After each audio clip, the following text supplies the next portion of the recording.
Todd Todd. called the power outage? Right, he's impacted, so he said, He would potentially not be here. We're He's trying. I keep getting those city bot notices about. We're live. We have no power. 50th. Yeah, I I didn't know have if no that power. would affect all the way up into. Laura, we're live. 11, Yeah. 11, Okay, we're live, okay, all right.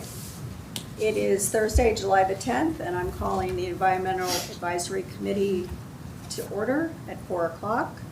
And I'm saying that we have notified all citizens who wish to speak, and we are acknowledging that the press and public were duly notified of the meeting in accordance with the Freedom of Information Act.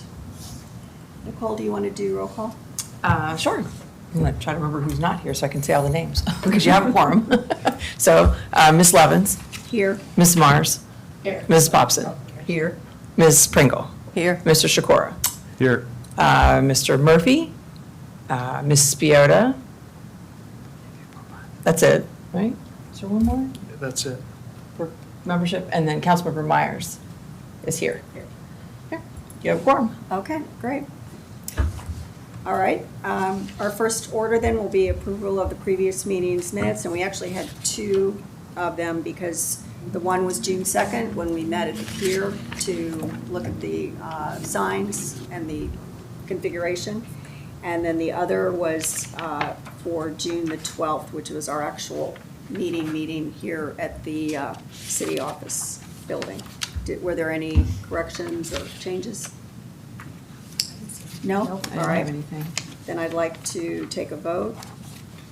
You have a motion to approve first? I make a motion to approve Yes, make a motion first. the minutes from June the 2nd and June the 12th. Do I have a second? Second. All right, everyone in favor say aye. Aye. Aye. Any opposed? Okay. I think we're skipping citizens' comments. Ms. Or- Smith- or Susan signed up. is Susan's going to, okay, Susan Hill's going to have citizens' comments? Okay. Okay. I wanted to talk today about the Low Country Volunteer Group, Mujeres Latinas, which emphasizes environmental and animal causes. And for the past couple of years, they've done some litter sweeps regularly on the Isle of Palms, a couple times a year. They came out July 5th and braved the high winds and some rain and collected more than 1,000 litter items.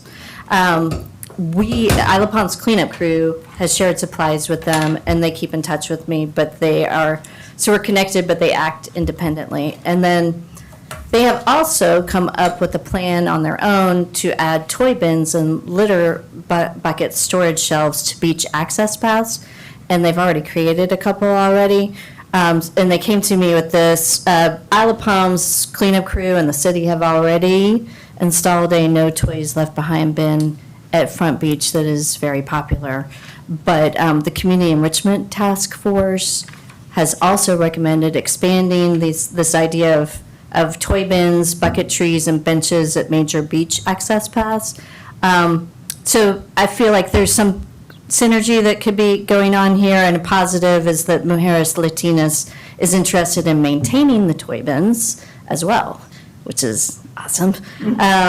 So I could help arrange for their group to attend maybe the next EIC meeting, if it works for you guys, and help bring in Natasha Viswanathan, the realtor who brought us the fill-a-bag bucket stand concept, but is already at Front Beach, for a larger conversation to also include Isle of Palms cleanup crew.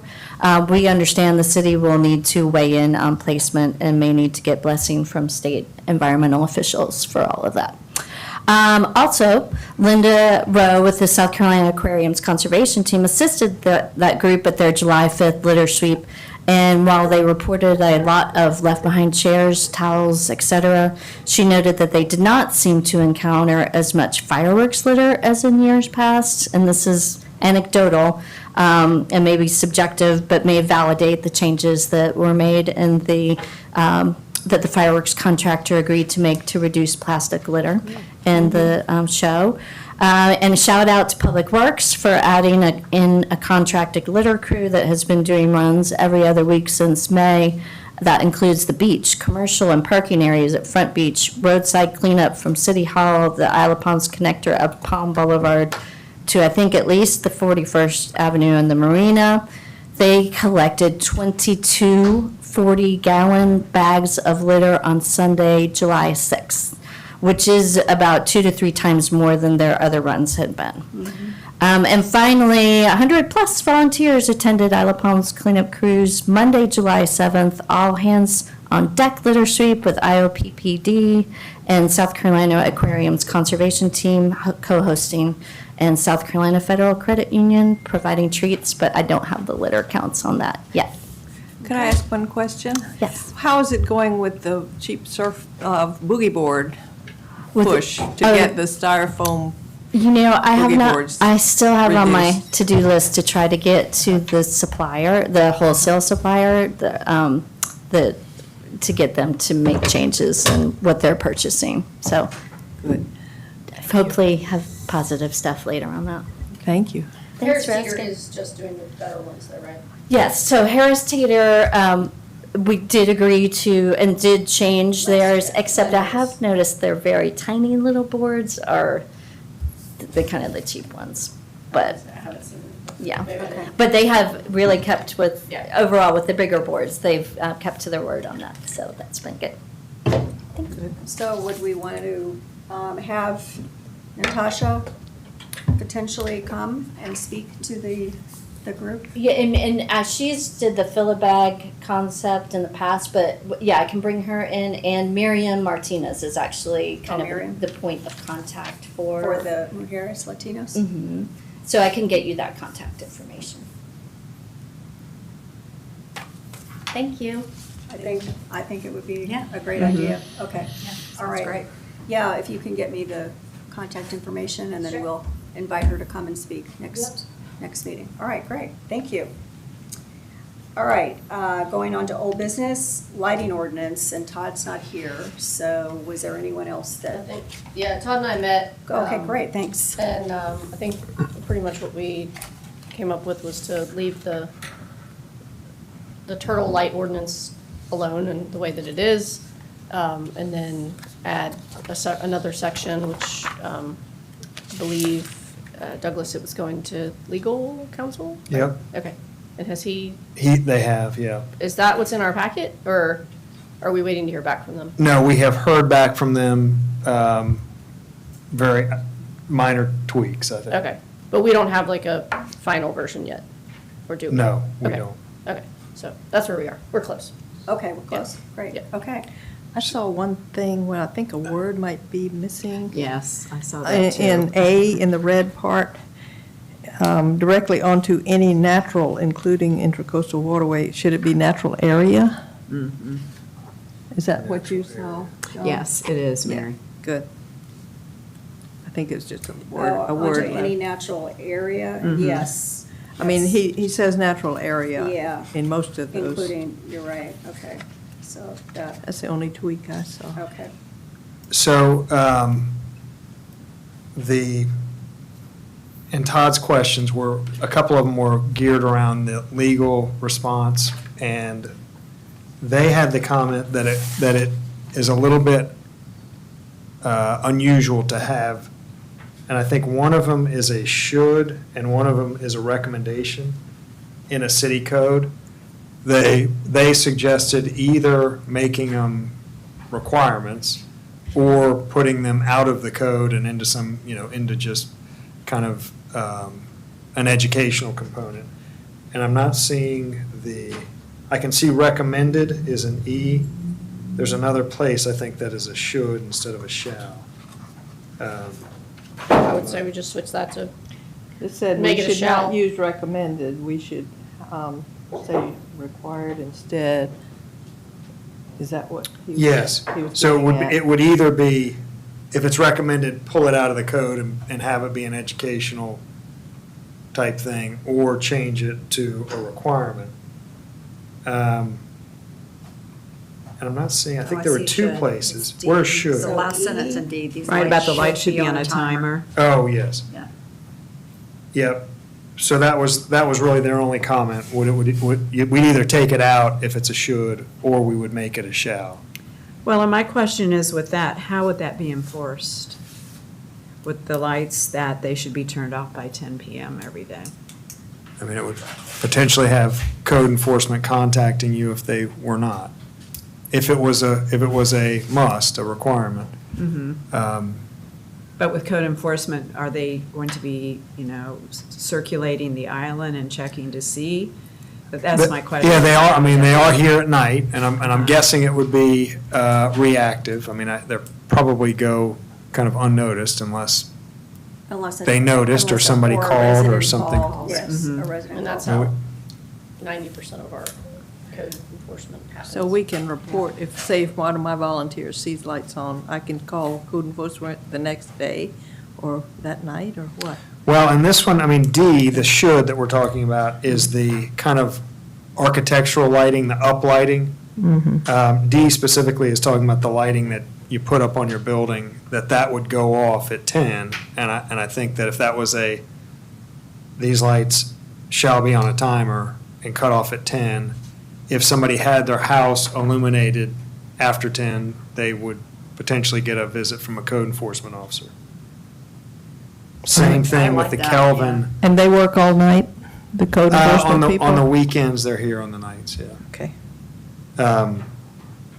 And what did you say recommended is recommended okay, or was that supposed to be changed as well? That should also be, And that should become what, or could, no, Required, shall or required. must. or must? Yeah, Must. a requirement. A requirement. To be in the So code, it is would be a requirement. required. Okay, so recommended. And how do we educate people that it's 10 o'clock? That it would have to be off at 10? Yeah, that would, I mean, Because, that's news to me. Well, isn't that something that and that was something that Linda was talking about in emails, about using Sunny for more alerts to notify the public, not just about street closures or storm issues, but if there's going to be new rules and regulations to put out notifications through Sunny. Yeah, I mean, we have our typical channels. We have a newsletter, we have Sunny, we have the website, we have the, Yeah. and we could certainly put it out over those channels.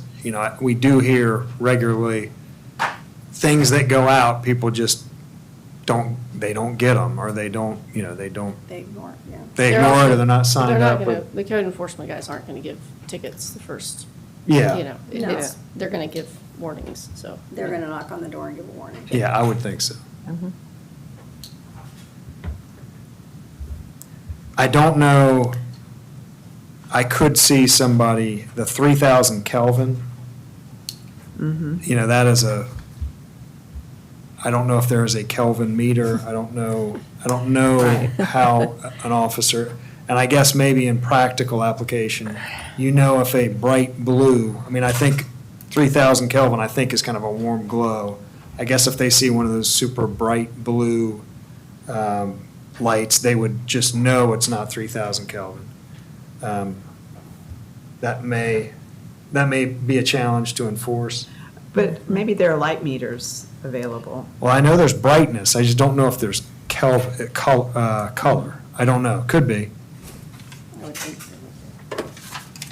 of what the temperature is. But there are meters for lumens, I know that I know that there are lumens, I don't know. so maybe we just change that to lumens instead.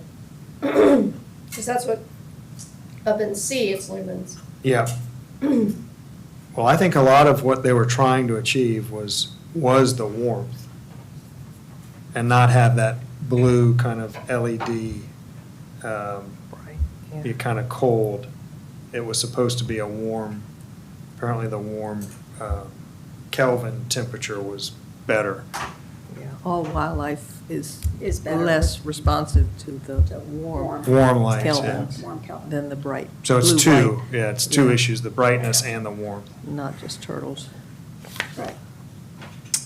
I think A needs some work. I guess I'll ask a question first. Is the intent of this to have all residential lights shielded? Because I don't believe it is, but if you read A, that's certainly how it reads to me. outdoor lighting on residential structures must be shielded so that light is directed downward and does not shine directly onto any natural, that's a type. Areas. Yeah, that's it, Area. areas. And then including, the rest. Does that, Maybe- does that mean, If that just said, if it didn't say shielded, if it just said. well, or you just directed- change the If verbiage it just to, said must be directed Downward. downward And. and not shine and not direct, if you shine. just got rid of that, then it would serve the same, it would take away that confusion. yeah, we don't want people to think they have to shield every Right. light that they own, because that would Yeah, not go over So very well. strike shielded so that light and must be directed downward? Is that what you're just, saying, have it Katie? read residential structure, outdoor lighting on residential structures must be Why don't we- directed, Down. or just Directed down. directed, Must be so as directed. to not shine Yeah, so- directly. I would say outdoor lighting on residential structures must not shine directly onto any natural areas, including the rest. Yeah, less words, better. Must not. Yeah. So delete Or you could from say must be B to directed does. downward Yeah, well, must, and leave out shielded. but Or aren't position. there natural areas that maybe we wouldn't want to shine up? Like you wouldn't want to shine up like a bird's nest, as an example, right? So I mean, Yeah. it just feels like, Well, and people do have the lights that shine, the landscaping lights that shine up. Right, So I think so- as long as it's not going outside of your property. yeah, and that may I be think in that's other what you're areas too, saying. like you can't, if there's a bird nest in someone's yard, you can't probably tell them that they can't Right. have a landscape light on, so. And the birds fly up in the rafters and build their Yeah, nests I mean, right it- above the light, so. Yeah. I have one up I there just think now. it's, you gotta be really precise with these things, or it can, Could it be shielded or positioned? say, outdoor lighting on residential structures, Must not shine directly. yeah, must not shine directly onto any Onto- natural areas, including The intercoastal. all that stuff. But then there needs to be something that indicates like, unless it's your yard, right? Unless it's on your property, right? I don't know how the marsh works, like, in the rules governing that. I mean, if you live on the marsh, I do. do you own a certain part of that, right? Like, No. No. We Okay. only have an egress to a certain point, a retaining Okay. wall, and the rest of it is not our property at all. Yeah, generally, and yours might be different, Laura, but it is not unusual to own the marsh. right. So maybe you say outdoor lighting on residential structures, Must must Must not not shine directly onto Yeah. any natural areas off or outside of the property owner's plot, or I don't, you'd have to get Outside of just the some sort of verbiage to indicate like, property itself. Any- right, Property owners, the property line. yeah, property- yeah. Yeah. So property line. must not shine directly onto any natural areas outside of the property line, including The all that intercoastal stuff, waterway. yeah. I mean, it gets So a isn't little that B? tricky, like with spotlights, like we have a house across from us, and they have a spotlight, and it Uh-huh. would shine the direct, that would be on their yard, but the expanse of light is all over the creek, and so I don't know. Yeah, I mean, I wish it were shielded, because then you wouldn't have that expanse around it. Yeah. So I think what I'm hearing Eric is struggling with is on A, natural areas. It seems like if you struck out natural areas and A just said you can't shine it onto intercoastal waterway or marsh. but it actually says And then- natural areas at the end, so it says or other natural Yeah. areas. It's a little redundant, so. Yeah. I mean, I'm on a creek, But you're saying Douglas B does address residential structures. It talks about your neighbors. B already Yes. talks about your Yeah. neighbors. And Outdoor lighting on residential structures shall not shine directly into the yard or windows of adjacent residential uses. so maybe it is beyond your property line onto natural areas. And I think Eric's saying, and I guess I would understand, what defines a natural area? Is your yard, is your yard a natural area? And if so, are we saying you can't illuminate your yard? No. No, you don't want to. So if you're not going that far, then I think it would be, A would be, you don't shine, you don't light up the intercoastal waterway or the marsh, and then B would be, and you don't shine onto your neighbor's property. So what if we said, outdoor lighting on residential structures must not shine directly onto the intercoastal waterway, marsh, or other natural areas outside of the owner's property line? That seems pretty, That sounds good. Yeah. Clear. Outside. Yeah, concise. Yes. And is a dock a residential structure? Because a lot of people have docks and lights on docks, which you have to have for safety, well, if you have a dock, that's your property, right? but it shines onto the water In the waterway. and the creek. I'm on a creek. But you have to do that for the boats, so they won't run into it. I don't run into, I know, so. No, you don't have to, light, You don't? there, the docks don't have to have any We don't want to lights. get rid They of dock don't? lights. I No, know no, you it's don't want required boats to- right But into you the also, dock. but you really, but there are the lights that are like those huge lights that people shine down into the water, which Ooh, are not good. So that's not good for fish. maybe include an exception of Yeah, I mean, I think safety related. shine directly Dock lights. onto the intercoastal waterway, marsh, or other natural areas, to me, allows for an ambient dock light, provided it's not a spotlight directly. I think the key word there is shine directly. Yeah. So You're a right. spotlight shines directly, just a dock light, like a normal, just ambient wanna- light. Yeah, those only light up, you know, Yeah, it's Do for, we so want you to can walk. leave Those are downward? shielded. Do we want to Yeah. leave That would be downward? what I would say, To their shielded. point about some of the people that are having their lights shining directly downward into the water, do we want to leave that, excuse me, leave that not shine directly downward? It's more on- specific. Onto the intercoastal waterway, marsh, or other natural areas. Yeah, so, okay. So leave downward in. Yeah, outdoor lighting on residential structures must not shine directly downward onto the intercoastal waterway. marsh. Intercoastal waterway, marsh, or other natural areas outside of the property owners Outside of the owner's property line, of the, okay, Yeah. the owner's property line. yeah. Okay. That almost sounds like you could shine it sideways Oh, gosh. at the intercoastal water, Even right? into your neighbor's window. Well, You're prohibiting This from is what- shining This is what I down. was hoping Yeah. that the attorneys were going to Yeah, so why don't we get rid of downward deal and with. see what the attorneys say? Yeah. Because I agree, I mean, I think part of what this is trying to do is prevent people from shining lights, you know, that are intrusive to others, so sideways would be the I most think, intrusive. I mean, this is, the downward was it was supposed to be directed downward.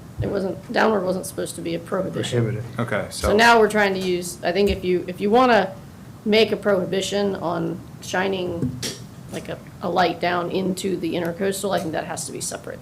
Because that's Okay. not the Okay. intent of A. All right, so we'll If- get rid of downward and go back to Yeah, just the must simple. not shine Okay. directly. Yeah. Okay, and add maybe a F to include the shining directly downward into the intercoastal. But don't we get that with Yeah, I shining think we get that directly with A. onto the, Right. good. I think Must not shining shine any directly any onto the direction. So any Intercoastal direction waterway. would work, okay. Yeah. So that makes Yeah. it.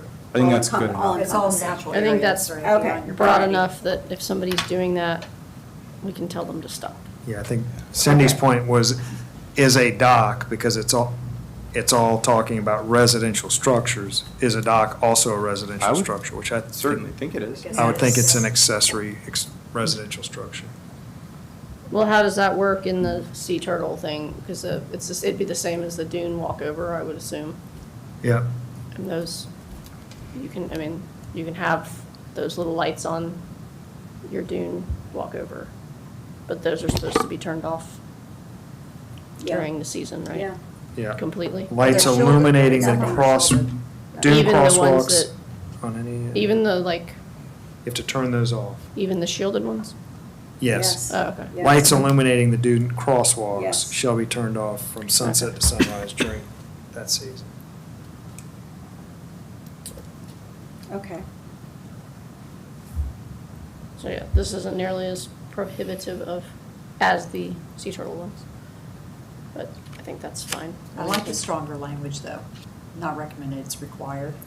So D, we're gonna change that should to shall, correct? Yeah, or, I Yeah. mean, Mm-hmm. Shall be on a timer. These lights shall be on a timer. I feel like the timer is cumbersome. I think it just should be turned off by 10. Oh, okay. Yeah. These lights I mean, shall. if you want to, You don't have to have a if you timer. want to Shall. go turn them off manually, that's okay too. Shall be turned off. Shall be turned off by 10 every day. Is there a difference in shall and should? I don't know, in terms Not really. of the teeth. Sounds nicer.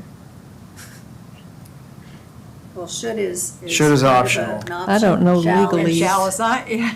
No. Yeah. In Yeah. the way it's worded here. It's a little it stronger, means yeah. For sure. Shall There's be no turned off. And And same then- thing with recommended. recommended. It is required. Yeah, I think I would say all exterior lighting must be. Yeah. Yep. So just all exterior lighting must be rated. Yeah. I know, I guess we'll see how that goes with the enforcement of Kelton's. I mean, my theory, I don't know if it's true, is like 80% of the people try to do the right thing. So then they're checking and making sure and whatever. Right. And then the offenders, you just kind of catch it over time. Look what's happening at Nest number 1. Is that ours? Yeah, coming. Might be tonight. Turtle nest hatching. First one. Do you go out and see it? Somebody's out there, one of my people. I'm not going. No. Could be hours. So those were Todd's comments. We moved the language to a new section, left the old section as is. Legal suggested that we not use recommend for that new item. How does the committee feel about making that required instead of recommended? Thoughts and feedback on this would be helpful. Any other general feedback, questions, or concerns? Can we do it without motions? I mean, we're still just Or do we working still, on it. we Do still have to have move? legal? Do we have to legal is move still all these considering things? Everything or? Change it? No, I think I think we would, if you all are comfortable with this, it would Okay, continue as a recommendation to city council. And it would be put into an actual, right now it's kind of a red line in the. Right, We right. put into ordinance form and. I Go agree through with that all process. those changes. well, can I have a motion that we? I just have one minor change on On what? C. If we change on that second line, it says adjacent lands, can we change that to adjacent property? I think that fits better. Onto adjacent Property. property. Mhm, and properties. natural areas, yes. Natural.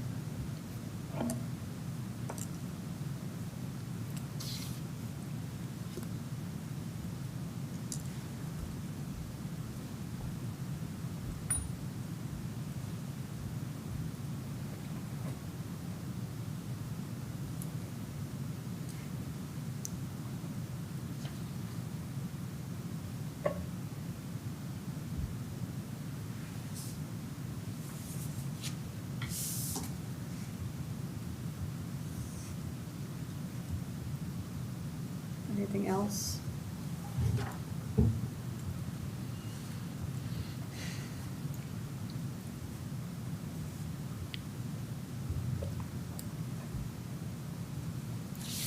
On one, he's taking out the, under the, I'm sorry, I should go back to, that's under D.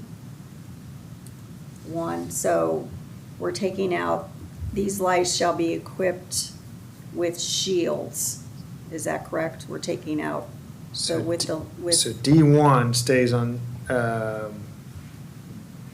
D1 stays unchanged.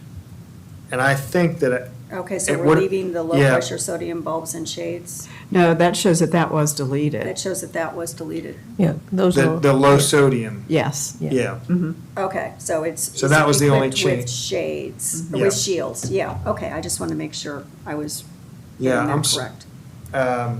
There was a red line which showed that, Yeah. and that's not in the packet, but. Okay, um, all right, Everything from A, B, C, D, and E remained unchanged except for the clarification that low sodium Yeah. is out now. okay. And then the new section That's all. below This that is all section new. is the new and existing residential development, okay, all right.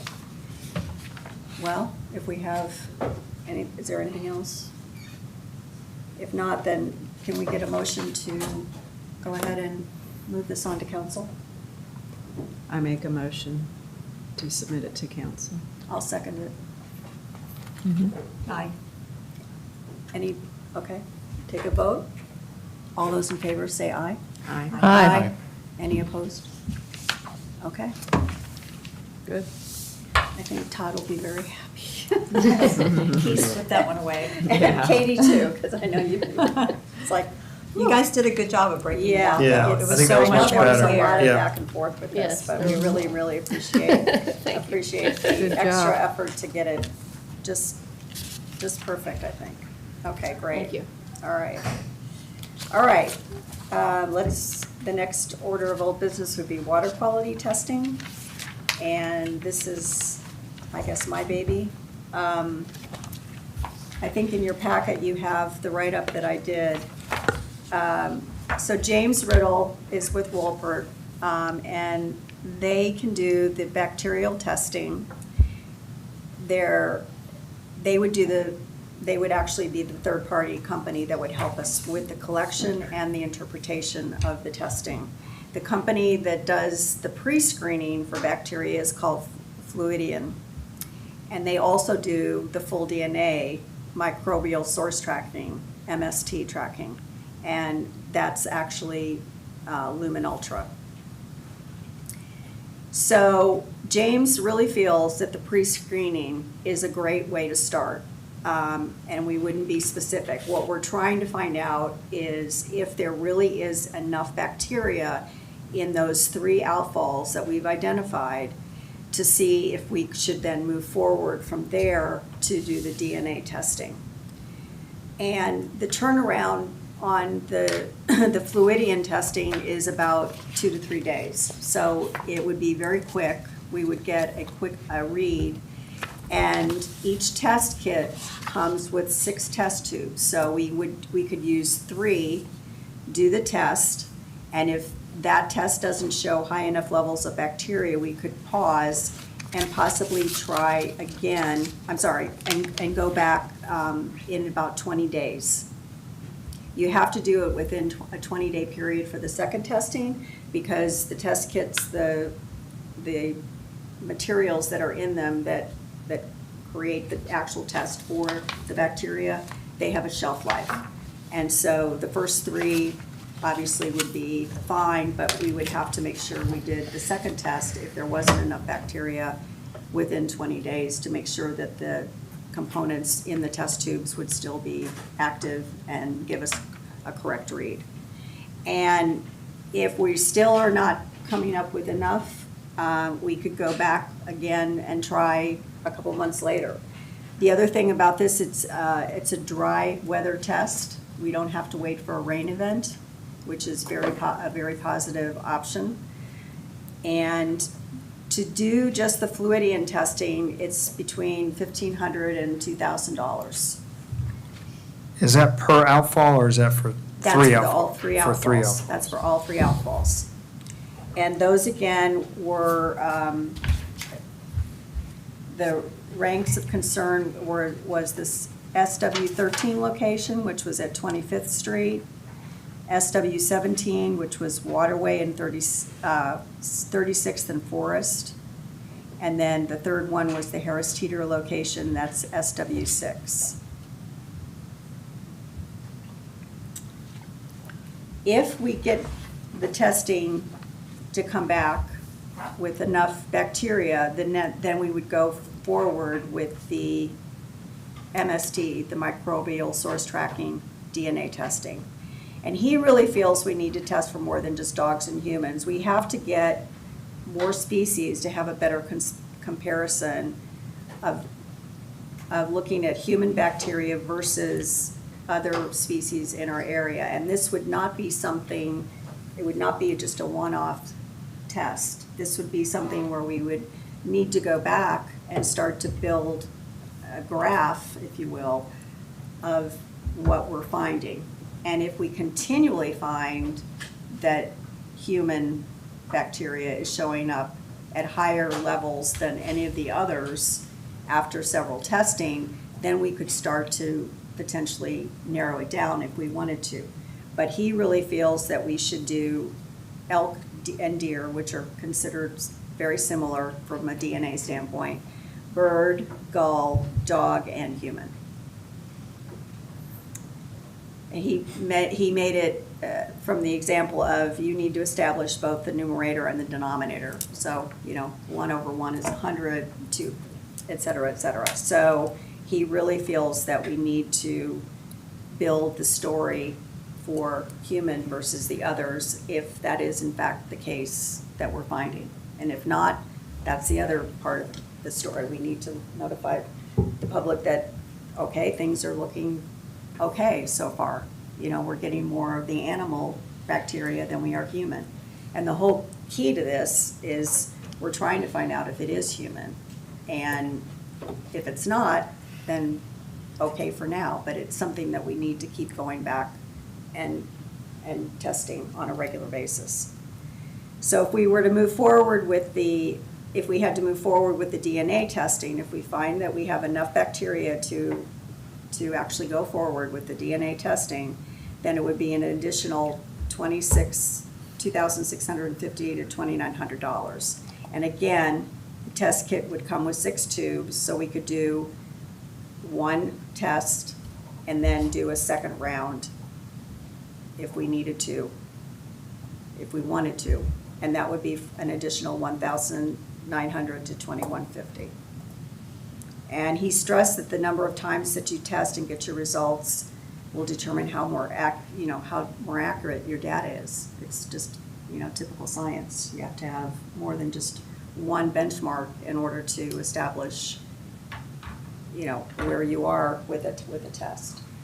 And he was happy to, he works and lives up in Columbia. And he was willing to come in and talk with us if we wanted to have him come down to a meeting and talk through this more. He's definitely a scientist, so he could answer questions that you might have about it. Because it's money, but it is one of the keys on our initiatives that we're looking at.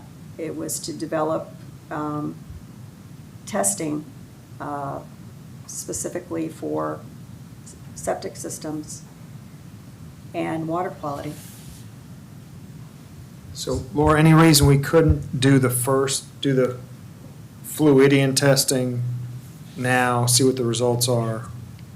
Based on those results, we can look at them, decide whether or not to We want to go forward. move forward with the next round. Yeah, because if there isn't enough, after we do the two tests of the fluidian, if the first one comes back not high enough, and we do the second one and it still comes back not high enough, we can pause and look down the road, maybe towards the end of the year, and do it again. And that's what's so nice about this pre-screening. You don't have to do the whole kit and caboodle all at once. You can. The only other thought that I was, and I probably should have thought of this before now, but I think the Harris Teeter outfall, I think that is only collecting the runoff from Ocean Boulevard from 10th Avenue down Ocean past the park and then out, which there wouldn't be a septic system along that whole, that's all sewered. That's all that. That's where it starts, yeah. That's not picking up anything from the sides, is this just a? No, and then I think even Harris Teeter parking lot a little bit, but yeah, there's no real residential. There wouldn't be a septic tank that Okay. feeds into All right. that outfall. I Well, don't the think. next one down was Myrtle Avenue. Myrtle would, Yeah, Myrtle. and Myrtle's So we very could low. skip, Yeah. and that had high total phosphorus that was well above guidelines. And it also did have elevated TSS, reflecting urban runoff. So we could skip that. That was the fourth one down as far as. That might be a good on- alternative, just because Yeah, as far that as- Myrtle one would pick up very low areas and areas served by a septic Okay, system. well, we could switch it out then. And do- it's kind of in the same water body, so Right. So It's all that little creek. It's 1,500 to 2K for 2 rounds of testing for the fluidity? Yeah, mm-hmm, mm-hmm. Seems like a good That next seems step. reasonable, Yeah. yeah. So those show chemical levels, and now we're talking about bacteria, like? what's- Yes, this pre-screening is specifically for non-specific bacteria. Okay. So slightly different than the phosphorus or, Right, just Okay. bacteria. and then how do we think about this relative to what we've done in the past? So we did those and they showed some alarming results. I can't remember if it was phosphorus or E. coli or whatever it is. Right, it was, And then this is just another check to see if we get the same results? right, to see if Okay. we're still coming up with these high levels of of pollution that was found in number 1, which was the SW13, that was the 25th Street, 36th and Forest, and then we could switch to, Harris Teeter was technically next, but we could switch to Myrtle. And when was this done, the original? This was done last fall. Okay, so it's basically just checking back a year later to see if there's still bacteria issues and then moving on to And then a. moving on to really get, if To we. nail down where to the nail down bacteria, the to nail DNA. down where the bacteria is DNA, actually. because So we're that using was- that as a baseline then? We're Yeah. using that, yeah. This first one is the base, and now we need to move forward to see, are we still seeing these high levels of bacteria in these areas? And if so, now let's figure out what they are and start to begin to test that on a regular basis. And again, we can go back, each time, we can go back if we need to and recheck for the bacteria levels before we move forward with more DNA. But I think if we find, after 2 Fluidian tests for the bacteria, if we find both of them coming back high and we can move forward with the DNA, and I think we could continue to move forward with DNA in those areas. That would be my guess. And again, I can talk with James about that and get more detail on that. Yeah, the other thing that first pass did was, I think we did a significant number of them. Yes. And it allowed us to kind of cull the focus down to these 3. Yeah, we had 8, Eight or nine, we had yeah. 8 outfalls. And. And these were the worst. These were the worst. So how do we do it? We have to ask council for money. I think that amount, and I have to look at the budget, but I think that's within, I think they can. you will have an allotted amount in the budget, Discretionary. yeah, that I think Okay. that falls within. So Okay. if the group is, if this is the path forward, I need to check with the budget to verify that the amount is already allocated in the budget, which I think it is, then we Okay. could just go ahead and do that. Okay, So I'm documenting this as in the in the recommendation. yeah. So- Oh, good. So pending budget review. So what I'll put for next steps is conducting Fluidian test at 3 sites on island pending budget review by Douglas. Yep. Perfect, yeah. Yeah. 20, That if was- you don't mind, 25th, 36th, and And Myrtle Avenue. 25th, 36th. 36th and Forest. 36th, Yep. Yes, 36th and Forest. and, Myrtle Avenue. okay. And that was number 3, conduct a comprehensive water quality assessment on your matrix. Yep. Good. Okay, Great. cool. So what I'll do is, I'll take, when we do the matrix stuff, I'll capture it in here, and Nicole, I'll just send it over to you, like, right at the end of the meeting. So you have it, and it's kind of do things in real time a little bit more.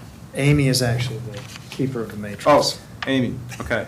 Amy, I don't know if I have your email, but. We'll get it, we'll get it to her. Do we need to have a motion to move forward? No, I think I've got Okay, that. all right. We're good. And who, I'm going to call James tomorrow. Would I put him in contact Yep. with you? Yep. Okay, great. If this is within the budget, do we need to vote? Then we would need to vote, or? No, I think it's, I mean, you all can, certainly doesn't hurt. Maybe if we're all in agreement, maybe go ahead and Okay, vote. all right, then I'd like to have a motion to move forward with the pre-screening for bacteria, the Fluidian testing, for our water quality assessment task. Motion to move forward? I second. Okay, all those in favor, say Aye. Aye. Any opposed? Nay? Okay.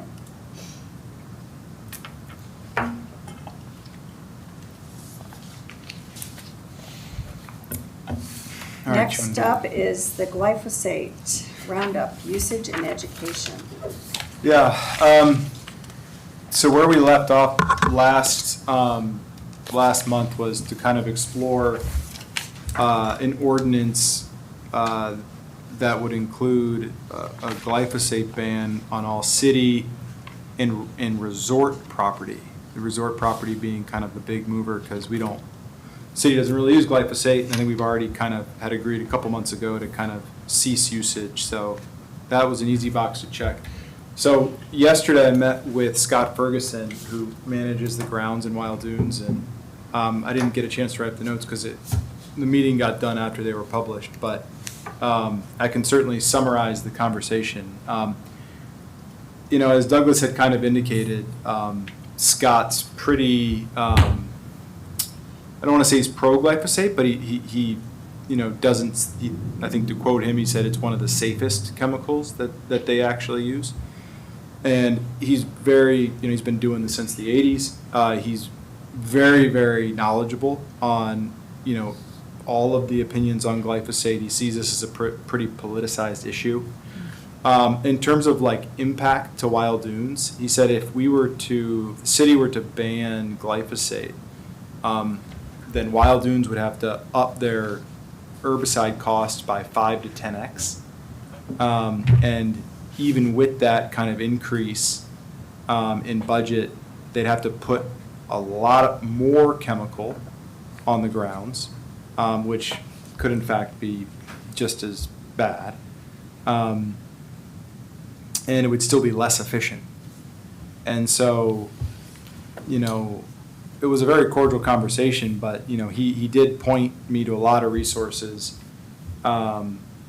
that kind of present a different side. The Golf Course Superintendents Association of America, the GCSAA, has a 40-page document with very good scientific sourcing, 43-page document on glyphosate and its benefits, and has a huge section that addresses kind of the safety of it, not only on humans, but on pollinators and others. I mean, it is very comprehensive.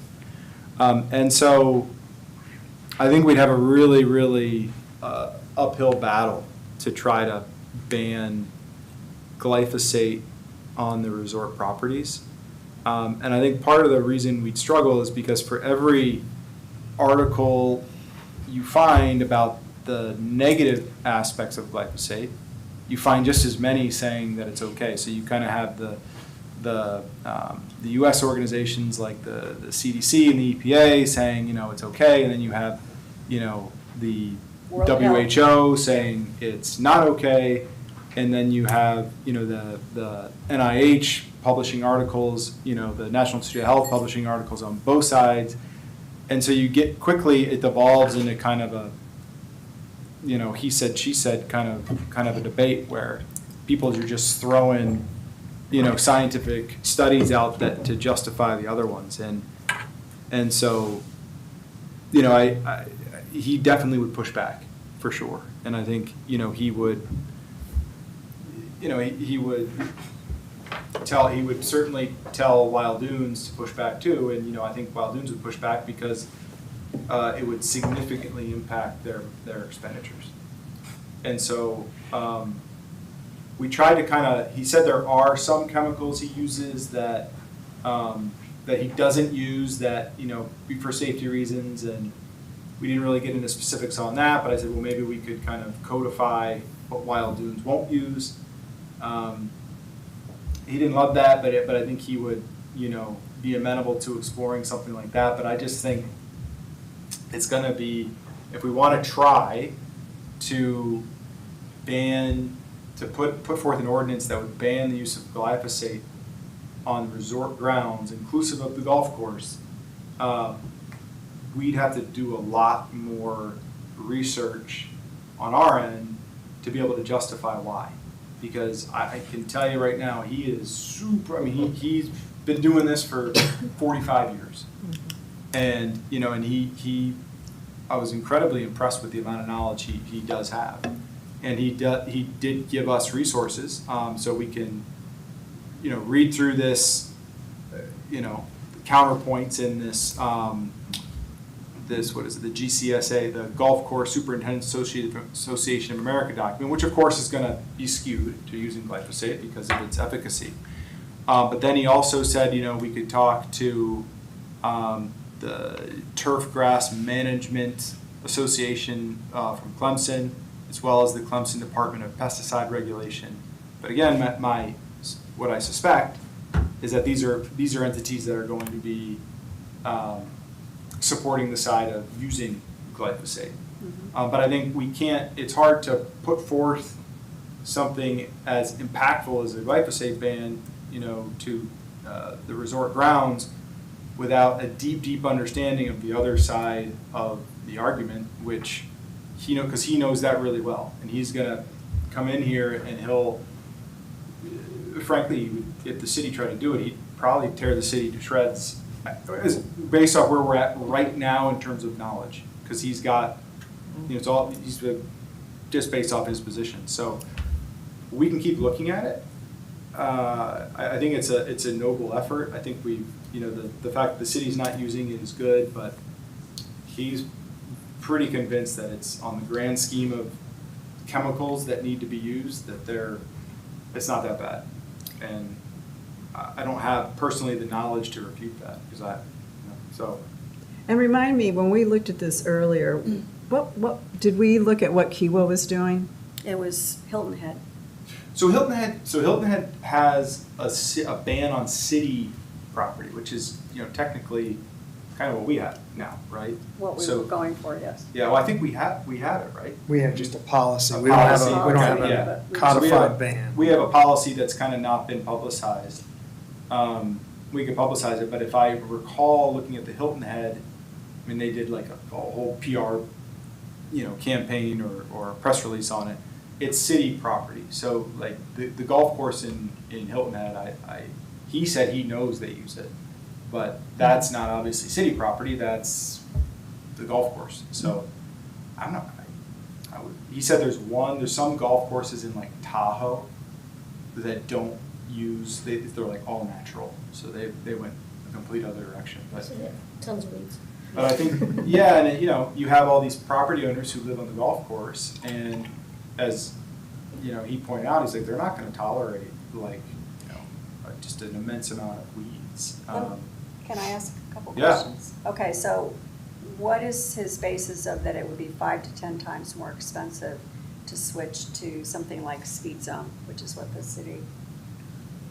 That's just his professional opinion. So I mean, as So there's I no- understood that point, Because Roundup is non-selective, and I think it's the only one that they feel like is non-selective, so that if you were to start using selective chemicals, you have to kind of get 5 different chemicals to do the same Correct. work that the non-selective chemical and did. it wouldn't do as good of a job. And it still wouldn't be as good. So it is kind of, I guess Roundup is like scorched earth. It doesn't care what it touches, it's gonna kill that vegetation where all of the alternatives Yeah. are selected. So he implied that it would be, from a quantity of chemical perspective, it would be much, much higher, because you're having to do what Douglas just said.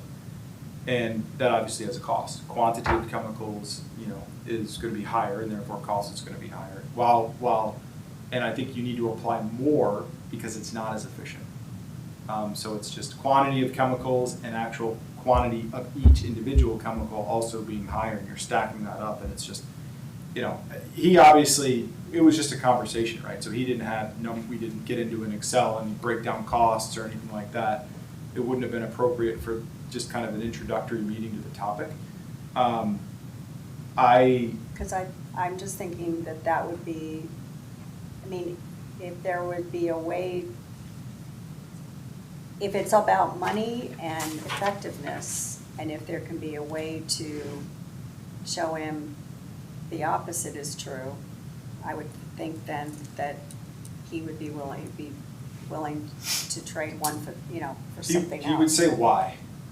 it would be his question, why, he's like, I can show you, here's a 43-page document, scientifically sourced, that says glyphosate's not bad, and, you know, or is non-harmful as compared to the litany of other kind of pesticides and herbicides he's using. So he said, why should I put together kind of a budget? Why should I, he's like, the first thing would be kind of convincing, either convincing him or going around him.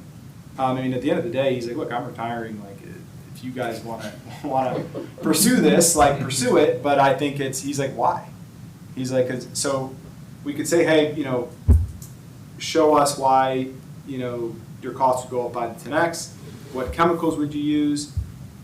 He'd probably, I mean, I think he would cooperate, but begrudgingly, probably, because again, we're not addressing to him, like, why am I doing this work? Why am I doing this research? Because I'm showing you that, you know, it's not that bad per this. And then we get back into that, well, we're just going to be throwing scientific studies at each other, and it's not helpful, because he's just pretty darn convinced that it's not that bad. And so I it's guess, well, go ahead. it's just hard to engage him on kind of considering doing other things, because he's not, to him, there's no point in it. And so, and no one here is gonna, you know, we could combine forces and scour the internet and read up and research. I mean, he knows this stuff in and out because it's what he does for a living. So I don't. Well, okay, so my opinion on that is that he knows what it does for the golf course. And he knows that it blanketly takes care of everything. I don't think he sees what the potential is, the effects that it has outside of the golf course. He does. Tremendous knowledge on the lawsuits, on its effect on pollinators, on its effect on his people. You know, and because he has safety concerns for his people, right? When chemicals, they have to suit up, they have to put on. I mean, he is incredibly knowledgeable on this subject. Now, you could say he's biased, right? Because he's got a you know, a budget to contend with, and he's got, you know, only so many people and you know, personnel hours, and you know, Roundup helps him to this effect. But he knows about the lawsuits. He knows about, you know, its effect on human health, animals, wildlife. I mean, he's. Okay, so let me ask another question.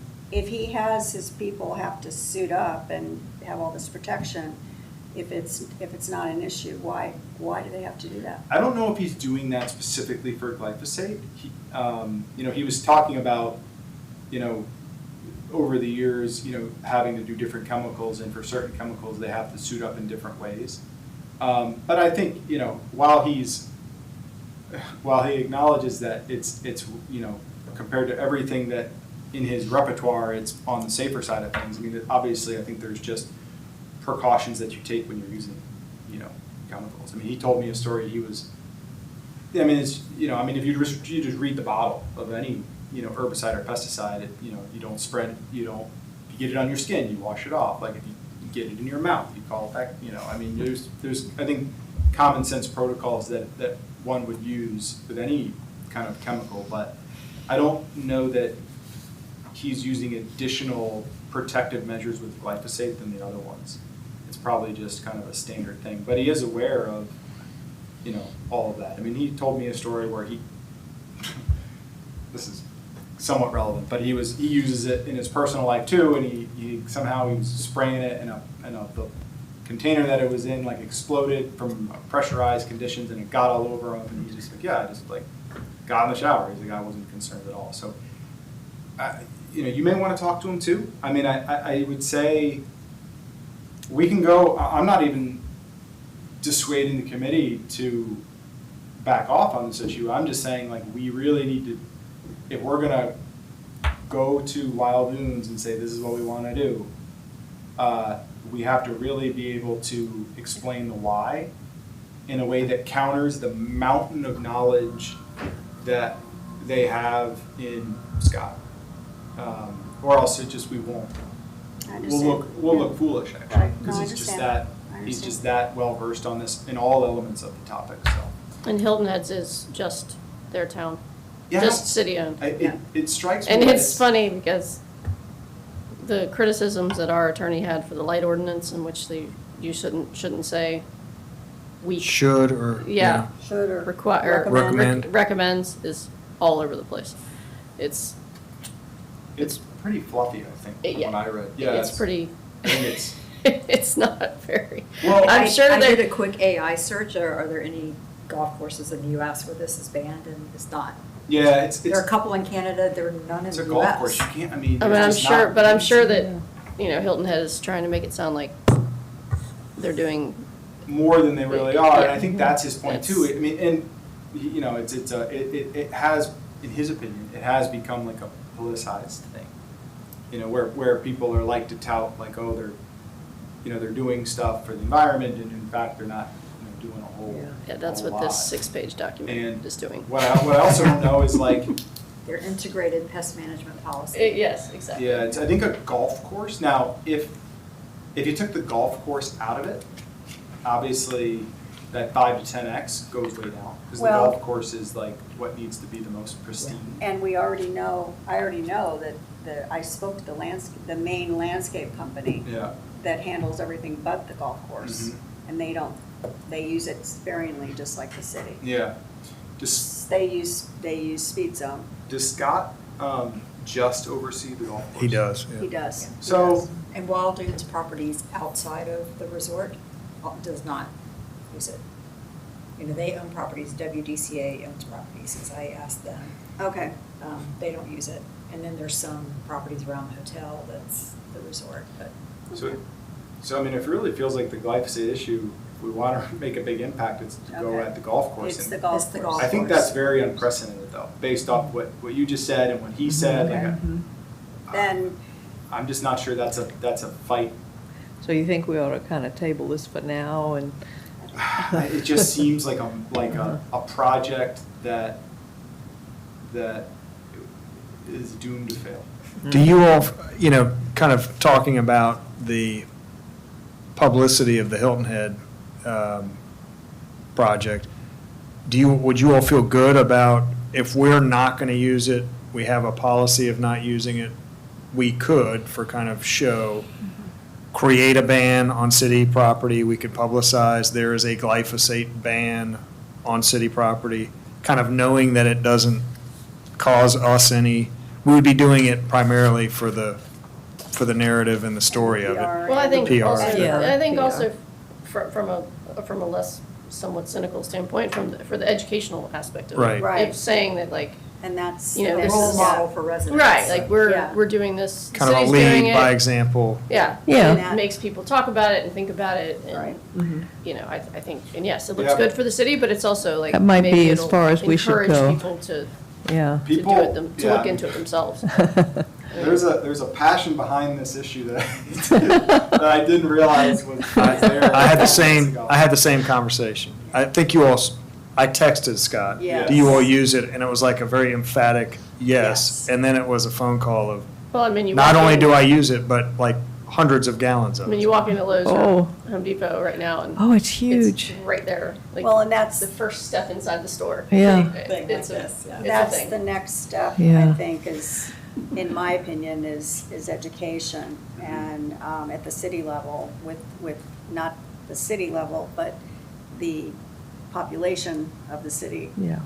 And, I actually reached out to Tammy at the IOP Rec Center. The first farmer's market was last month, the next one's coming up next week. And I asked her, is there still a possibility if the EAC wanted to have a table at for the remaining farmers markets for some education that we want to put out? And she said, absolutely, and she's got a spot for us. And so, because I think if we, if we're gonna table the whole idea with the golf course, I still think that there can be some education at the community level, because that's also, going to be a big nut to try and bite off if we were to ban it off, the entire community, not just city property, but residential property. And I think Blair Aman, whose children have been exposed to it and have had the health issues related to it, it's not because she's using it in her yard, but it's runoff from other people's yards.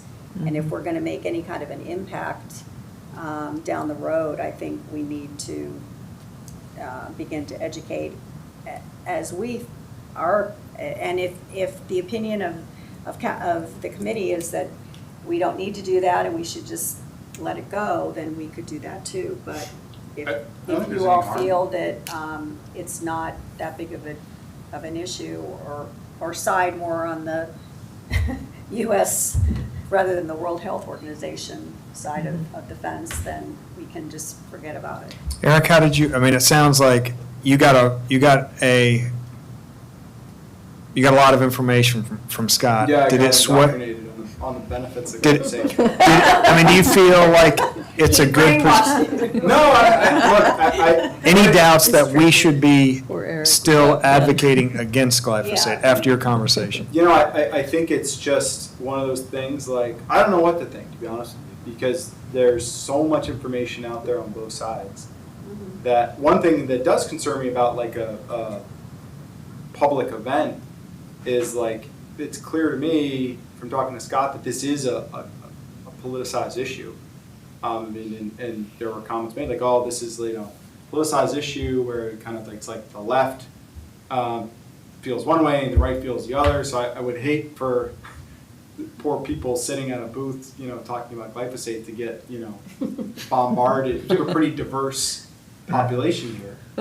And say, oh, like this, glyphosate's fine, and cause have a controversy at the farmer's market. I have a feeling Scott's probably fight breaks out. more passionate about it than 99.99% of the residents, but you never know. I mean, I don't have a lot of experience talking to people about glyphosate, but just know that it is kind of something like that some people think is just propaganda from one side of the aisle or the other side of the aisle. So if you don't use it, I don't see harm in it, right? And so I don't think there's there's clearly some questions whether it's good or bad. So to eliminate it, there's no harm in that. I like the Town of Hilton Head's policy. It says Town of Hilton Head has an integrated pest management policy that prioritizes organic approaches and limits synthetic pesticide use, including glyphosate, in public areas. So I think that's a good role model. Like, they're doing what they can on their properties, Yeah. which is a good role model, I think, for residents. Does that appear to be a policy or a code? It's called an integrated pest management policy. I don't know what that means. Does it say prioritize it? Does it say ban glyphosate or just reduce it? It Yes, says somewhere that in there. limits synthetic pesticide Limits. use, including glyphosate. So they limit in it public in areas. public areas. So that sounds like not potentially a codified ban, but a policy, Policy. kind of similar to I think what we've talked somewhere in about. there I read that it could not be used on public glyphosate. It It was, suggests It was that banned. courses take their own initiative to reduce or eliminate the use of this herbicide. you know, So they're maybe, making a suggestion to the courses, but no ban. right. I heard about a study, and I can't quote it now, where they said that people who live on golf courses are 110% more likely to be diagnosed with Parkinson's disease, and I couldn't help but think about glyphosate, and I don't know if that was true or not.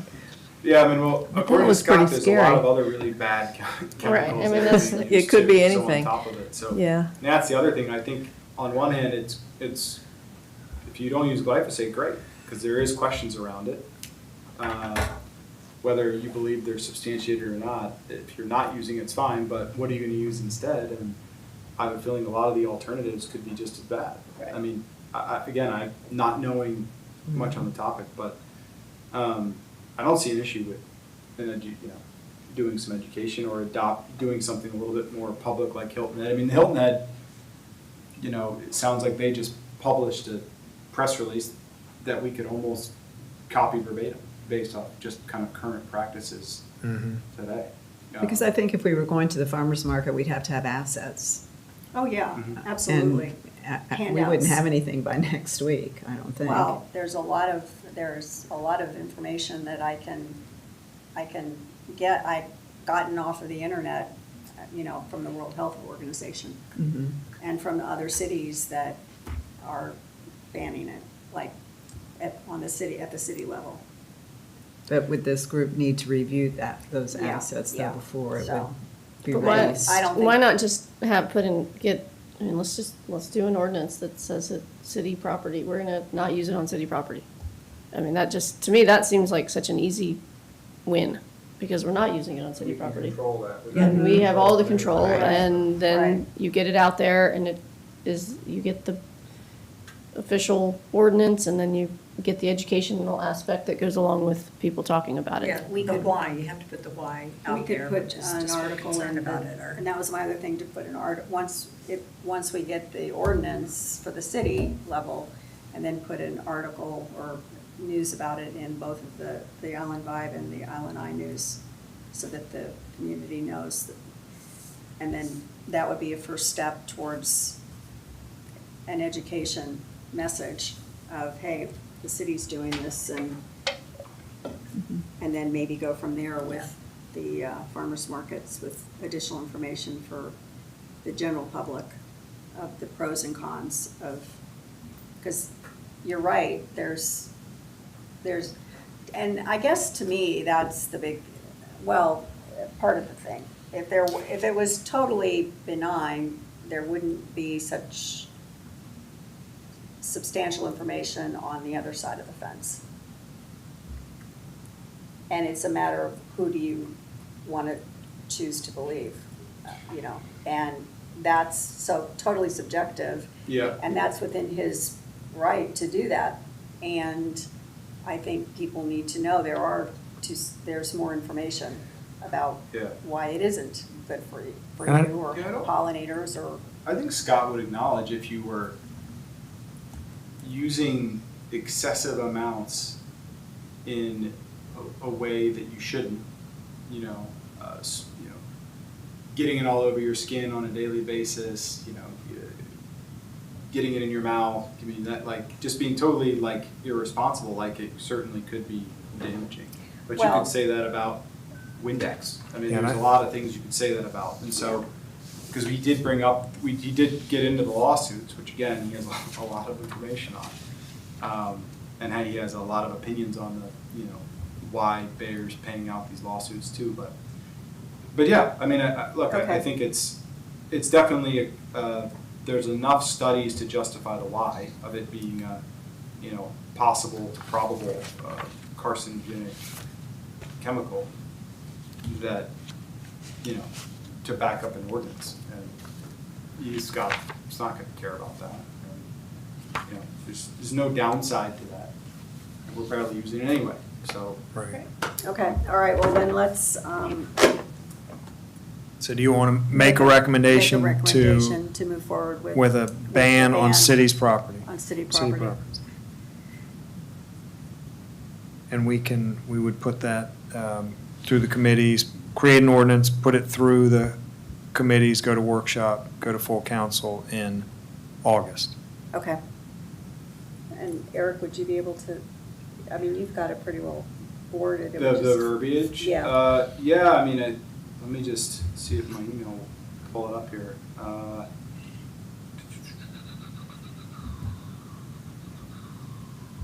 Thought I had it provided a couple months ago. Yeah, I think I had it. On a ban? Roundup, The yeah. Who's making that motion?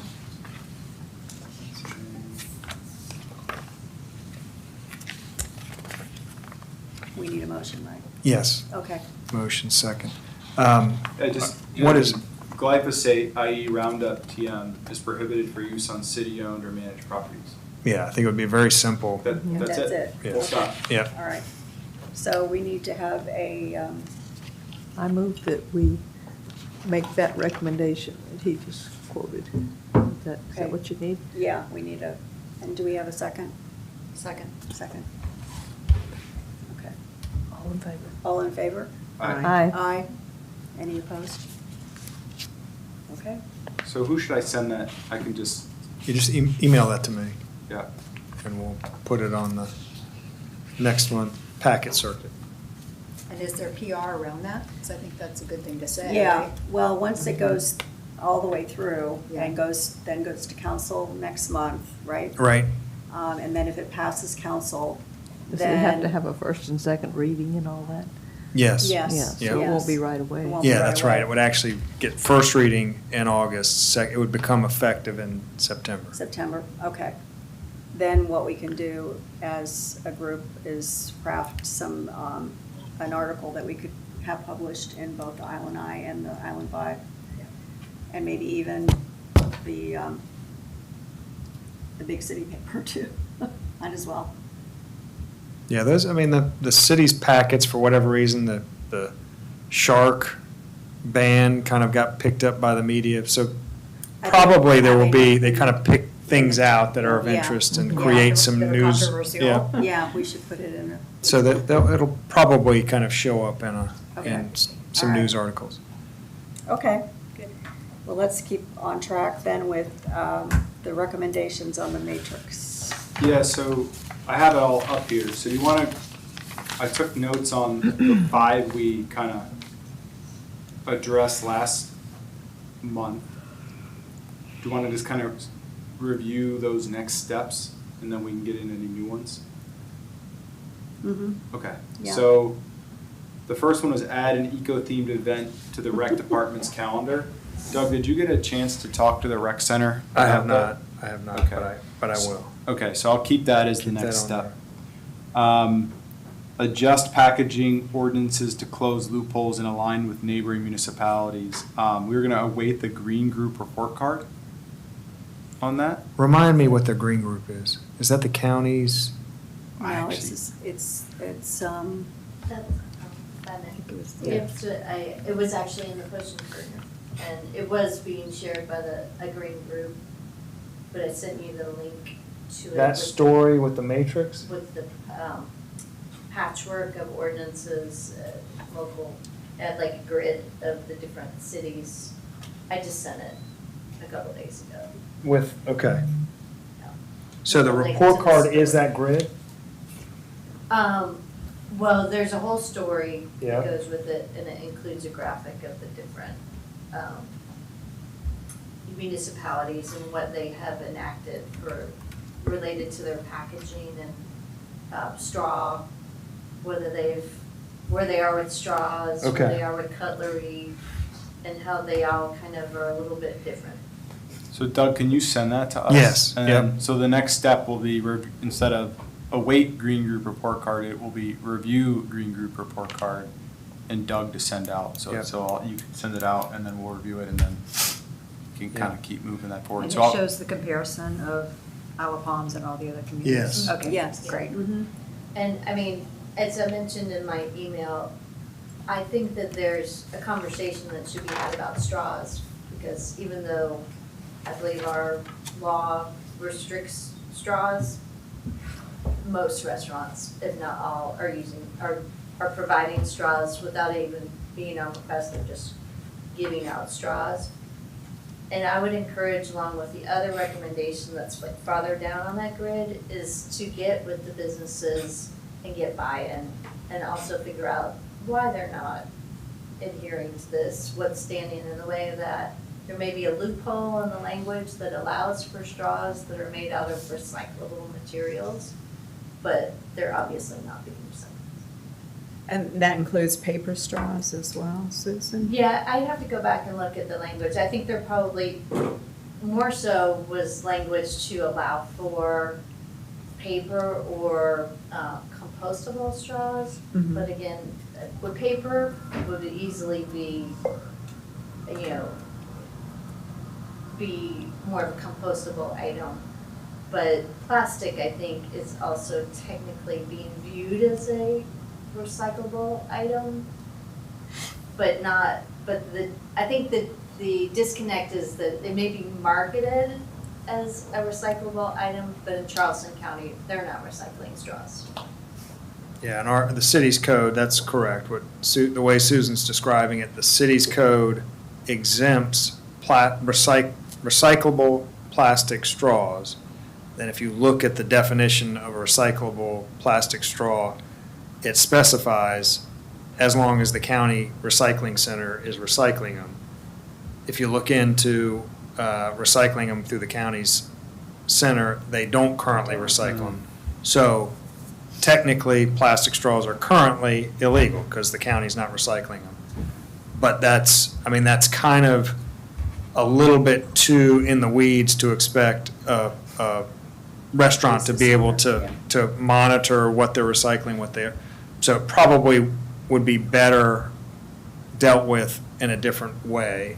And I think Susan's recommendation was just a policy of just only giving them out if they're requested. So don't put them in every to-go bag, but have them, and if somebody Have 'em out. requests them. More of an on request, On which request. may not fit with everybody else's, what they're doing across the low country, but might be more realistic. But I think too, like if there's a recommendation to work potentially with the chamber to provide like, not just on these packaging ordinances, but get together with the businesses and provide them with supportive information about how they can be more environmentally supportive through that, and then maybe composting,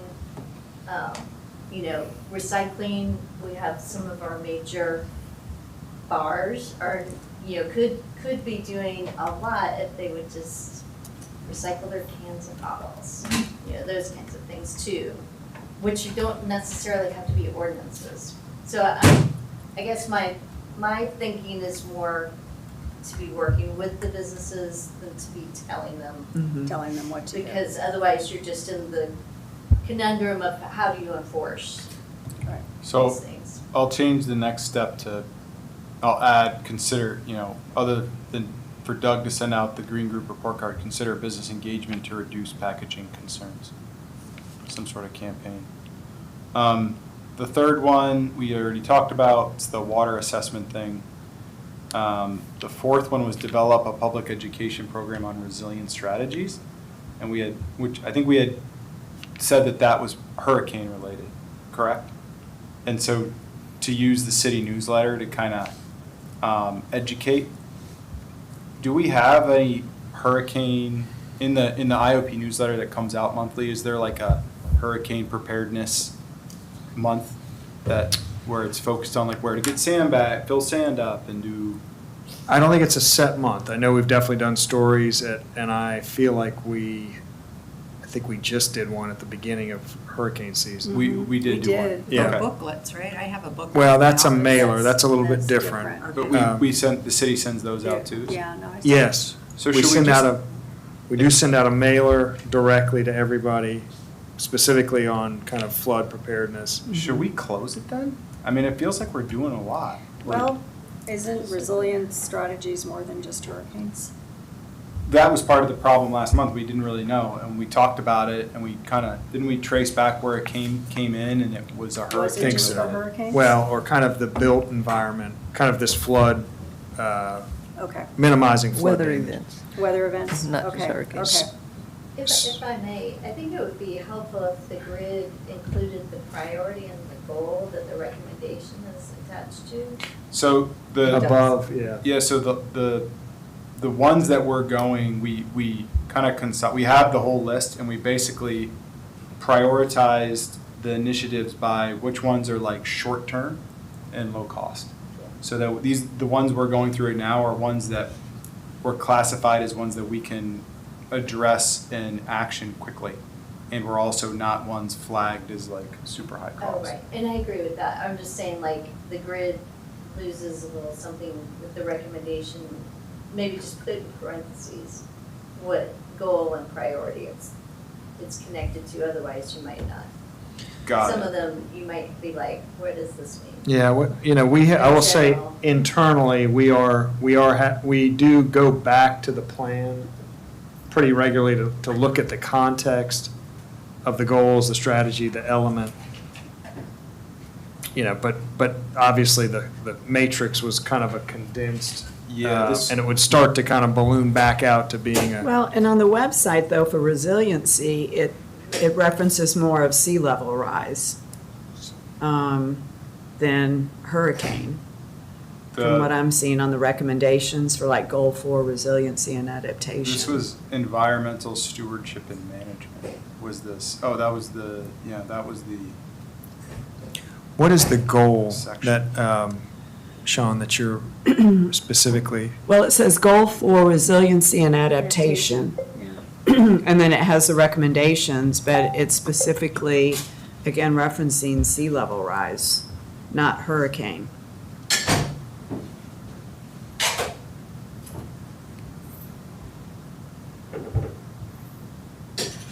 And that's under the environmental page. City of Isle Palms. Yeah. So I don't know if we need to revisit that. I mean, that would imply builders, right? I mean, like have Right, and it does. pervious surfaces. It and mentions that, don't you know, build on your explore ground floor. recommendations for zoning retrofittings, setbacks for new construction. Can I we feel like just, that's so broad that. can we just call the person? Yeah. Who, or email? I mean, the most efficient thing would be to just pick up the phone and whoever submitted this, say, hey, what did you mean by this? We're trying Well, to it figure was it a out. full, wasn't It was a one. big Yeah, committee. probably She was was- on it. I was involved with that. I have to look at the actual, like. And I don't know that there would be a person. It was, It was kind of all group work a little bit. As a group, Yeah, yeah, we separated into subgroups, and I was on the environmental subgroup and helped write Got them, it. so. Yeah, we are kind of reaching out, and it is not crystal clear, kind of, it's a little bit haphazard of who gets reached out for which question, but we do, we are now kind of reaching out for detail and background and context. so maybe that's the next step, because it seems like there's debate about what the heck Resiliency. this means. So who would own the action of figuring out what exactly does this initiative mean?